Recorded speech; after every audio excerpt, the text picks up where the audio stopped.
Welcome back, and you should be very proud of yourself right now. We've been through a lot, but we've covered a whole bunch of PyTorch fundamentals. These are going to be the building blocks that we use throughout the rest of the course. But before moving on to the next section, I'd encourage you to try out what you've learned through the exercises and extra curriculum. Now, I've set up a few exercises here based off everything that we've covered. If you go into learnpytorch.io, go to the section that we're currently on. This is going to be the case for every section, by the way, so just keep this in mind, is we're working on PyTorch fundamentals. Now, if you go to the PyTorch fundamentals notebook, this is going to refresh, but then if you scroll down to the table of contents, at the bottom of each one is going to be some exercises and extra curriculum.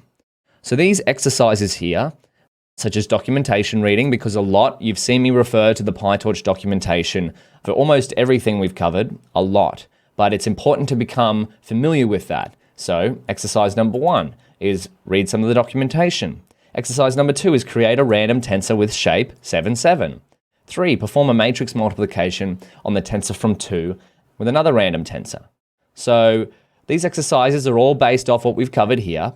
So I'd encourage you to reference what we've covered in whichever notebook you choose. Could be this learnpytorch.io, could be going back through the one we've just coded together in the video.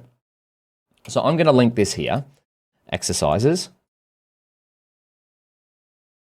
See exercises for this notebook here.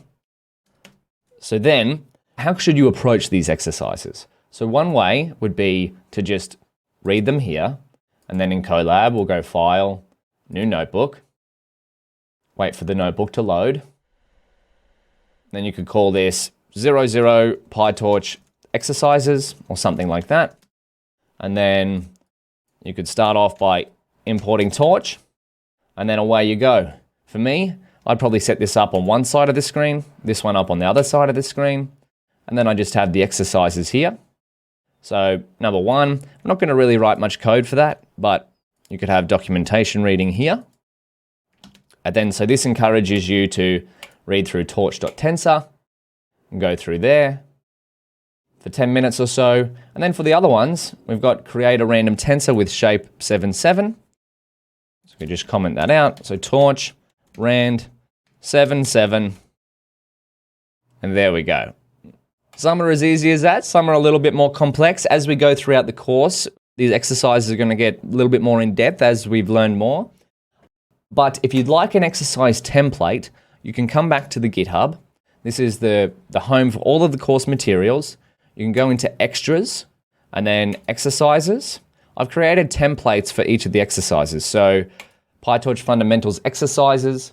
If you open this up, this is a template for all of the exercises. So you see there, create a random tensor with shape 7, 7. These are all just headings. And if you'd like to open this in Colab and work on it, how can you do that? Well, you can copy this link here, come to Google Colab, we'll go File, Open Notebook, GitHub. You can type in the link there, click Search. What's this going to do?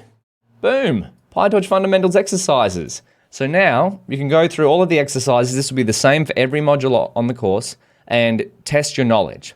Now, it is open book. You can use the notebook here, the ones that we've coded together, but I would encourage you to try to do these things on your own first. If you get stuck, you can always reference back.